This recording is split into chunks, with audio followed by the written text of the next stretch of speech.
52. Dentro da mata, com a coberta sobre os ombros, Noriko abraçava os joelhos, cabisbaixa. No fundo da intensa escuridão reinante, insetos zumbiam, baixinho como uma lâmpada fluorescente prestes a queimar. O anúncio da meia-noite de Sakamoto aconteceu logo depois de eles terem finalmente chegado de volta à área. Ele anunciou o nome de Hirono Shimizu, a estudante número 10, morta, embora Noriko não tivesse presenciado, por Kaori Minami ao fugir de Shoya, e em seguida complementou com os 3 novos quadrantes proibidos. À 1 da manhã, o F7, às 3, o G3, e às 5, o E4.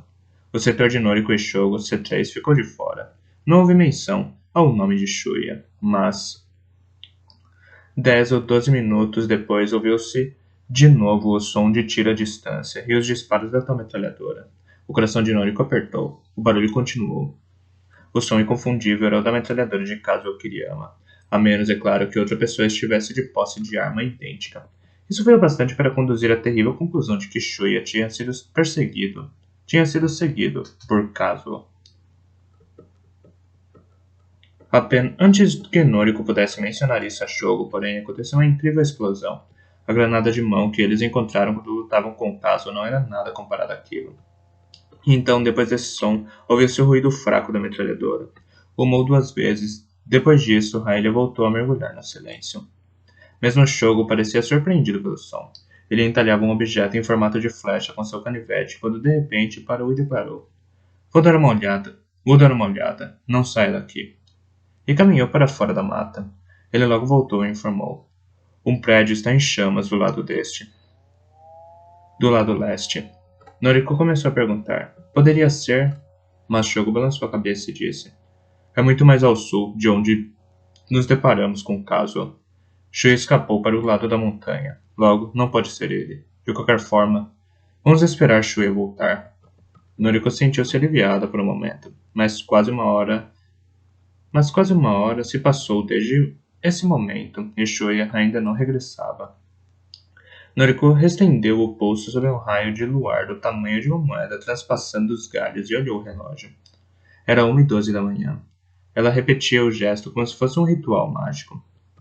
Então, Noriko voltou a enfiar a cabeça entre os joelhos cobertos pela saia. Uma imagem desagradável cruzou sua lente. O rosto de Shuya, sua boca entreaberta e os olhos fixos num ponto distante, como quando durante um intervalo na sala de música, longe do olhar da professora, se punha a cantar. Imagine.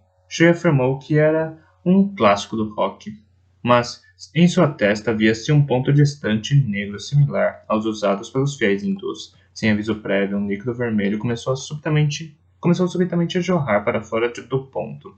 O grande ponto era de fato um orifício muito escuro e profundo. O sangue escorria suavemente do fundo do cérebro para fora, cobrindo seu rosto com fissuras num vidro. Noriko, trêmula, balançou a cabeça, descartando o pensamento. Ergueu o rosto em direção a Shogo, que fumava um cigarro encostado ao tronco de uma árvore. Havia um arco feito à mão ao lado dele e várias flechas fincadas no solo. Shogo.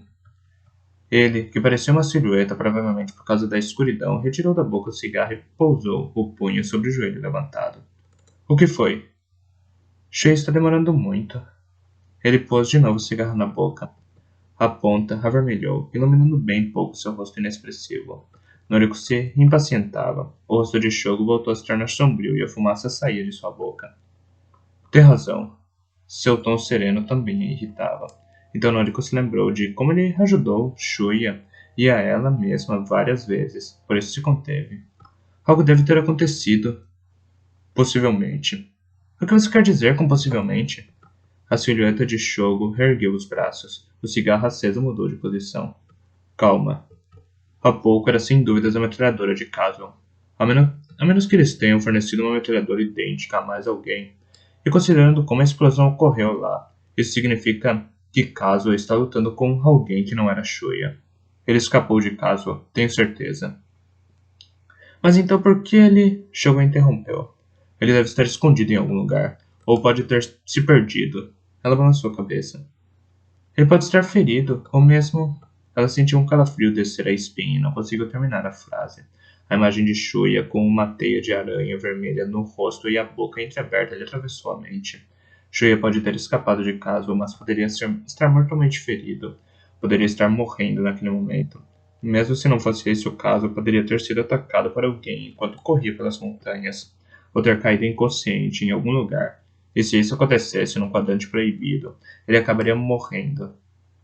Shuya podia ter parado na colina no sopé da montanha norte, que estava no quadrante F7, diretamente ao norte da escola, e que passou a ser proibido a partir da 1 da manhã. Agora já passava desse horário, o que significava. Noriko balançou de novo a cabeça. Isso não pode acontecer.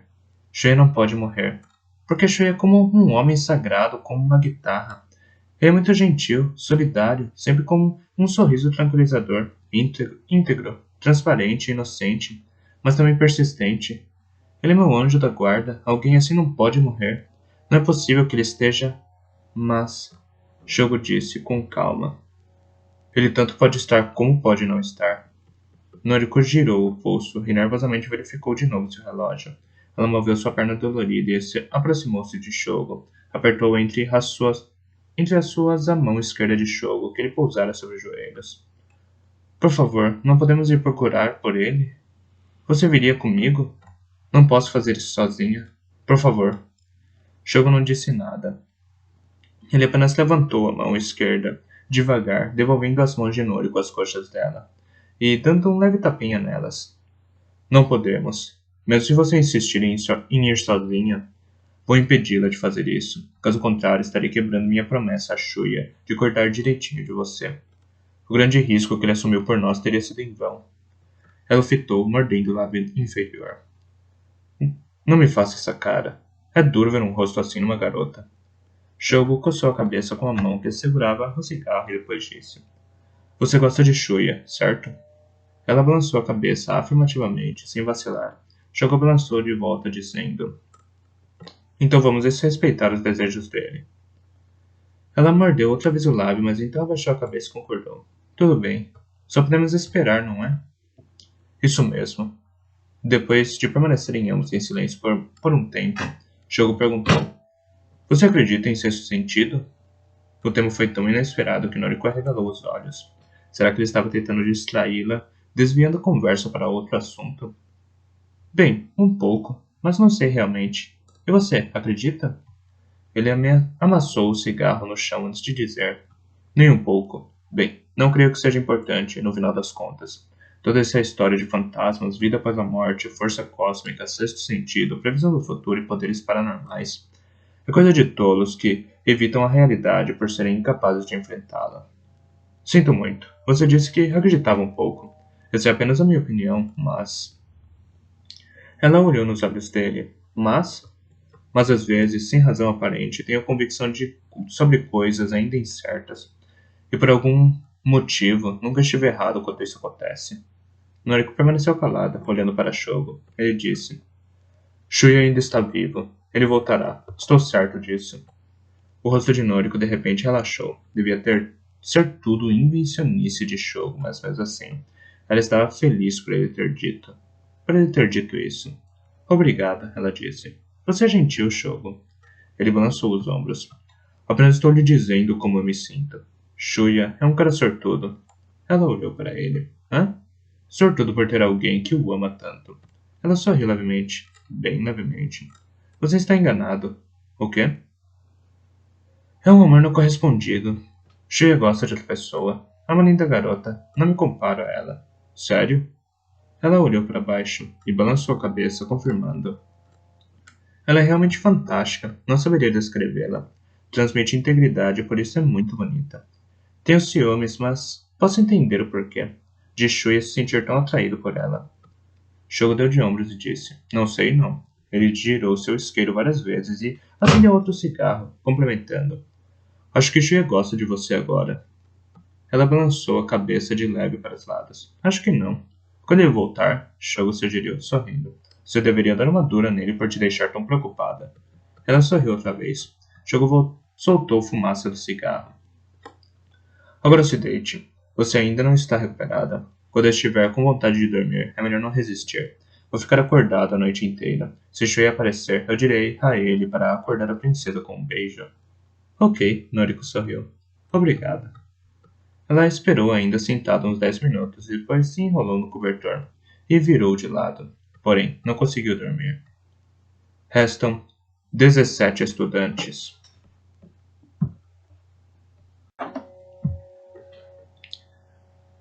Cinquenta e três.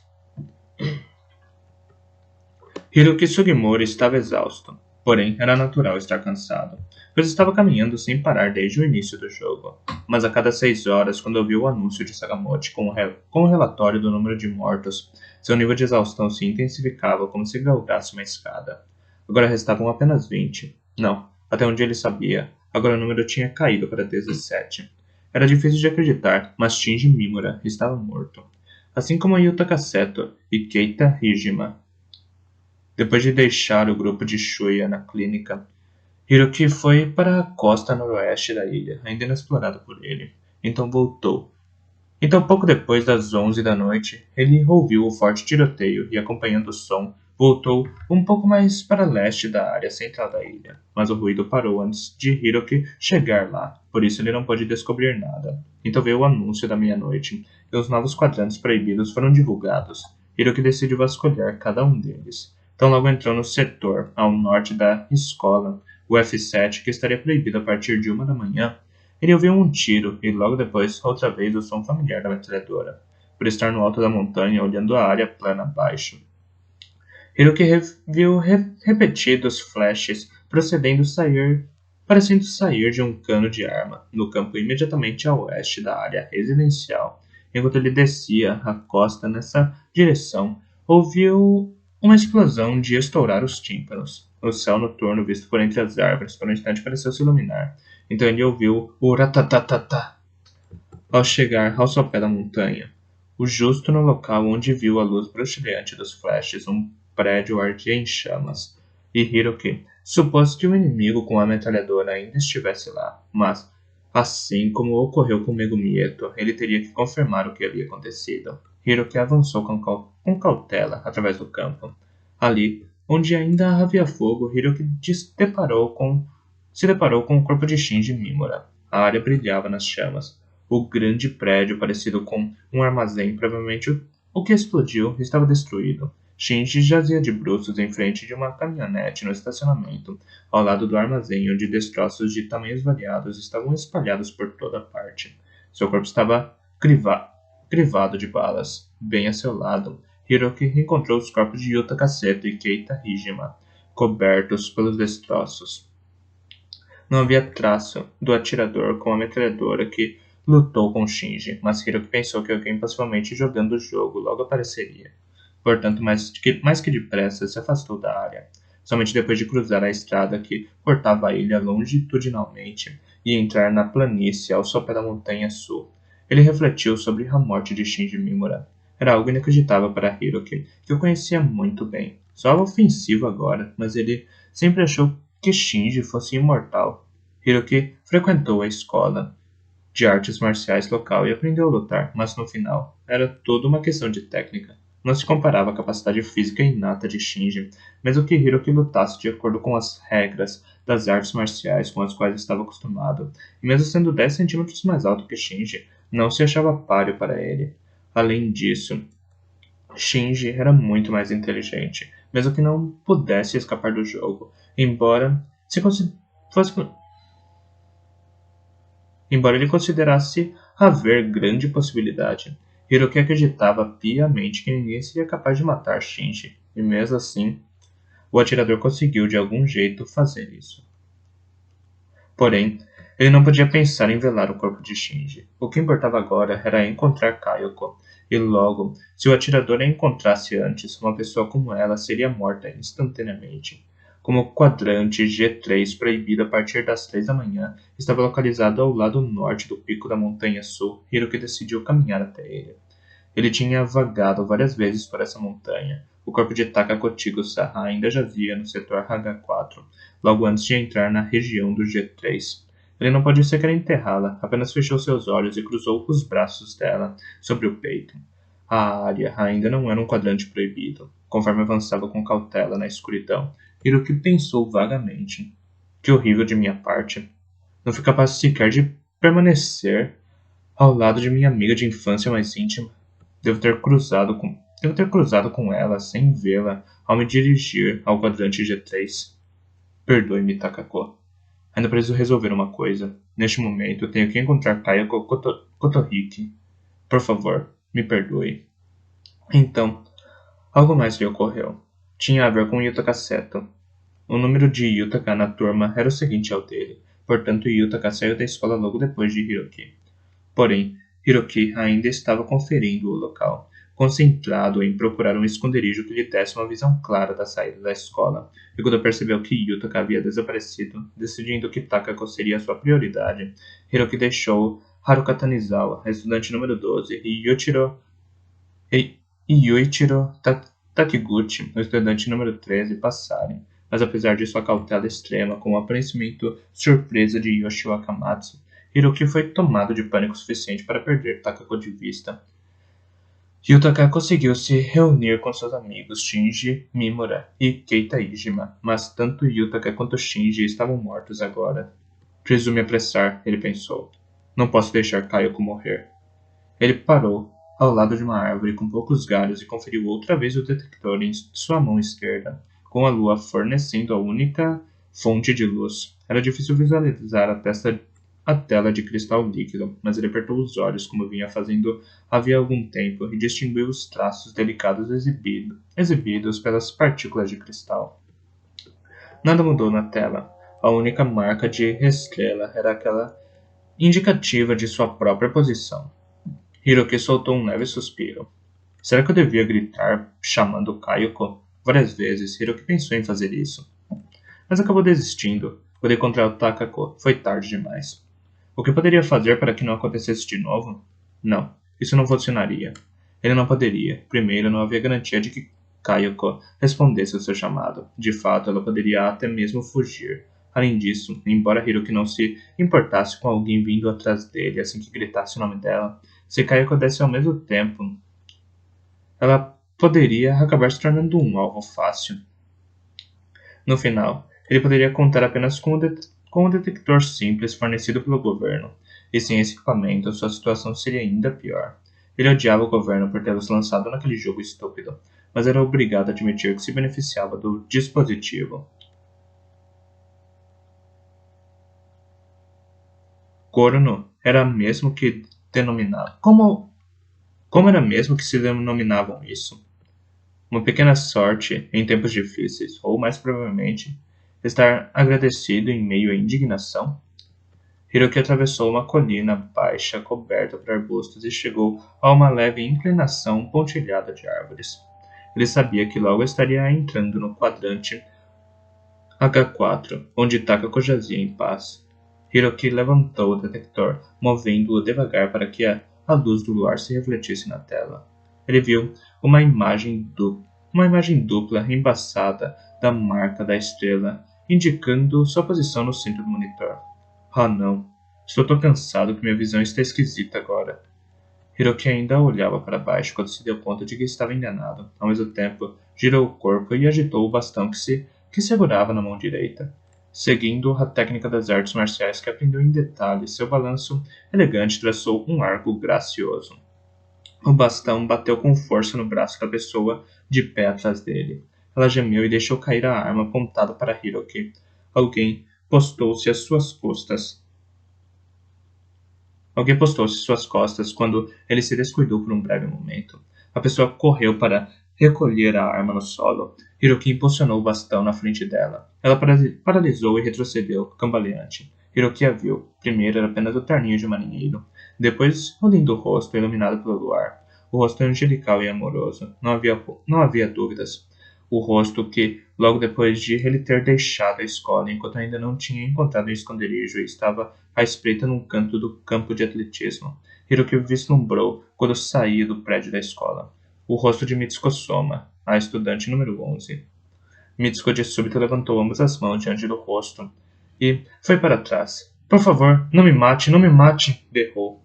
Ela cambaleou e caiu sentada, evitando que as pernas brancas que sobressaíam de sua saia plissada. E continuou a se movimentar para trás com graça, sob a luz pálida da lua. Por favor, eu estava apenas tentando falar com você. Eu não pensaria em matar ninguém. Por favor, me ajude, me ajude. Hiroki a olhava em silêncio, talvez interpretando seu silêncio como um sinal de que ele não desejava ser hostil. Mitsuko abaixou devagar as mãos erguidas até a altura do queixo. Ela tinha um olhar intimidado, de um pequeno animal apavorado. Lágrimas brilhavam nos olhos dela. Você acredita em mim, não? Mitsuko perguntou. Um raio de luar caiu sobre o rosto molhado de lágrimas e ela sorriu levemente. É claro que não era o sorriso orgulhoso por ter sido vitoriosa em ludibriar seu interlocutor, mas sim do alívio que ela sentia bem no fundo do coração. Ela gaguejou, mas não puxou a saia com a mão esquerda, como se percebesse afinal que suas coxas estavam expostas. Pensei que poderia confiar em você. Estive apavorada todo esse tempo, completamente só. Com tudo o que está acontecendo, estou horrorizada. Sem dizer uma palavra, Hiroki pegou a arma que Mitsuko deixara cair. Ele viu que estava destravada, por isso travou o cão com uma mão e caminhou em direção a Mitsuko. Ele ofereceu a ela o cabo da arma. Obrigada. Mitsuko fez menção de pegá-la, mas a arma paralisou. Hiroki a girou para si com um gesto. Agora o cano estava apontado para o meio das sobrancelhas de Mitsuko. O que está vendo, Hiroki? O rosto de Mitsuko se contorceu de assombro e horror. Ou pelo menos pareceu se contorcer. Só se poderia dizer que ela era fantástica. Não importando a sorte dos rumores que se ouvia sobre Mitsuko Soma, muitas pessoas, em particular rapazes, acreditariam nela quando seu rosto angelical suplicava. Não, mesmo não acreditando nela, certamente acabariam decidindo fazer o que ela desejava.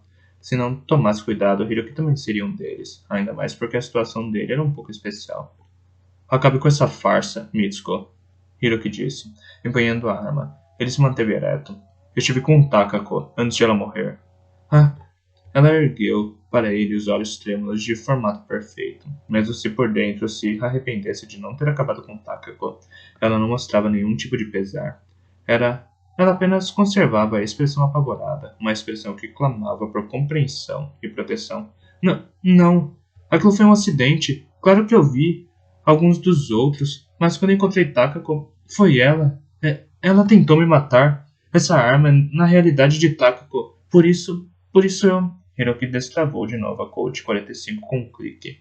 Os olhos de Mitsuko se contraíram. Eu conheço bem Takako. Ela jamais tentaria matar alguém, nem começaria a atirar em pânico para todo lado. Nem mesmo durante este jogo estúpido, Hiroki disse. Mitsuko levantou de leve o queixo ao ouvir as palavras de Hiroki e em seguida inclinou a cabeça. Ela olhou para ele e seus lábios formaram um sorriso, embora esse sorriso provocasse calafrios, naquele momento serviu para ressaltar ainda mais sua beleza. Ela riu de leve.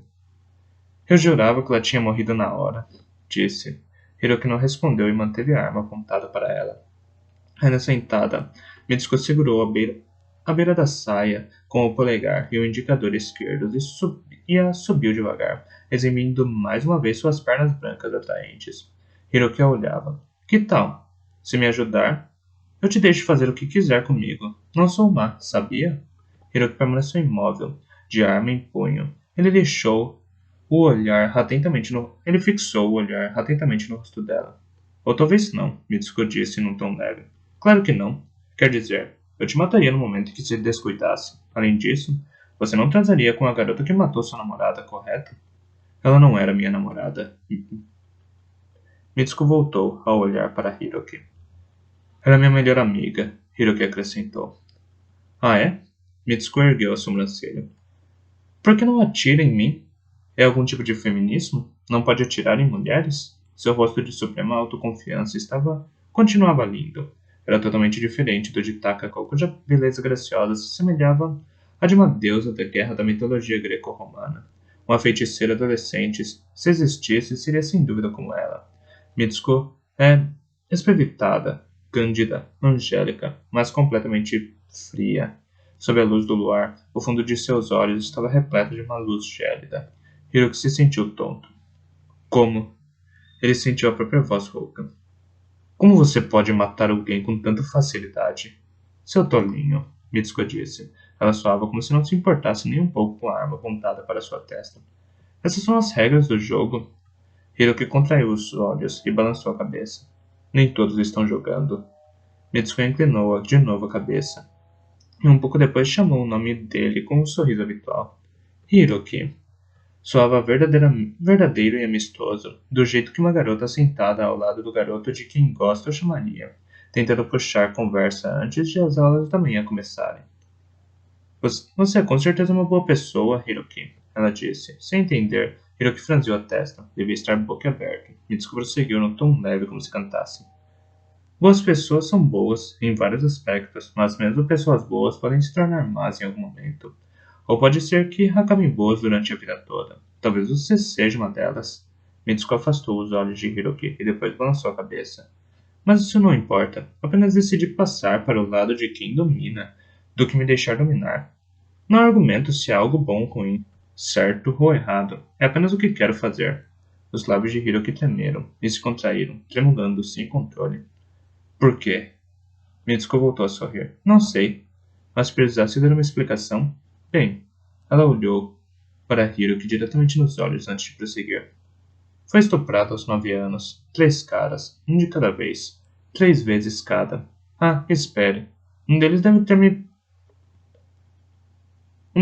me usado 4 vezes. Homens assim como você, embora eles fossem de meia idade. Ou era apenas uma menina ainda, com os peitos achatados, pernas iguais a caniços, magrela. Mas tudo isso devia estar bem para eles. E quanto mais eu gritava e chorava, mais eles pareciam se excitar.